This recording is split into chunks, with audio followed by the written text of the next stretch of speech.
یہ واقعہ حضرت مولانا مفتی تقی عثمانی صاحب کی کتاب عامل کامل سے لیا گیا ہے۔ اس کے صفحہ نمبر 50 پر موجود ہے۔ ایسے بے شمار واقعات اور عملیات سننے کے لیے ہمارے چینل کو لازمی سبسکرائب کریں اور لائک کریں۔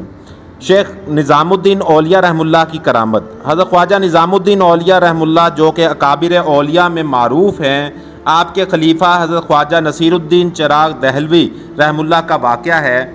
ایک مرتبہ کسی خاتون نے اپنے نومولود بچے کو عدالت میں پیش کر کے دعویٰ کیا کہ یہ بچہ حضرت بختیار کاکی رحمہ اللہ کا ہے۔ قاضی وقت نے آپ کو عدالت میں طلب کیا۔ عورت کے الزام پر آپ نے فرمایا کہ میں اس خاتون کو پہلی مرتبہ دیکھ رہا ہوں، یہ عورت مجھ پر بہتان لگا رہی ہے۔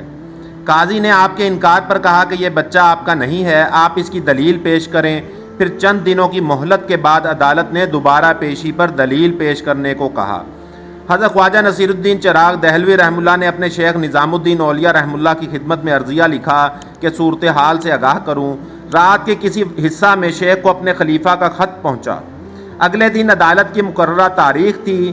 حضرت شیخ نے اسی وقت خادم کو سواری تیار کرنے اور سفر کا انتظام کرنے کا حکم دیا اور اسی وقت چل پڑے۔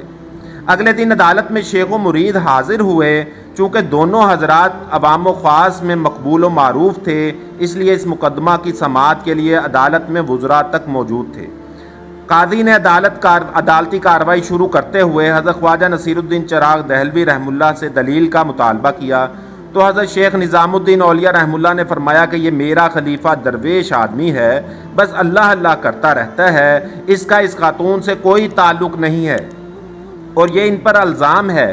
قاضی نے دوبارہ دلیل کا مطالبہ کیا تو حضرت شیخ نے فرمایا کہ اگر یہ بچہ خود بتا دے کہ یہ کس کا بچہ ہے تو آیا یہ دلیل کافی رہے گی؟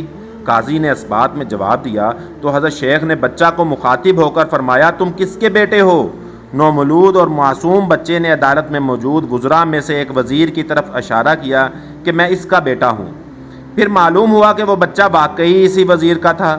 یوں شیخ و مرید اس مکروہ الزام سے باعزت بری ہو کر عدالت سے باہر تشریف لے آئے۔ اس واقعہ سے جہاں حضرت شیخ کی کرامت ظاہر ہوئی، وہاں یہ بھی معلوم ہوا کہ شیخ و مرید میں عشق و محبت کا کس قدر تعلق تھا اور اسی تعلق سے کام بنتے ہیں۔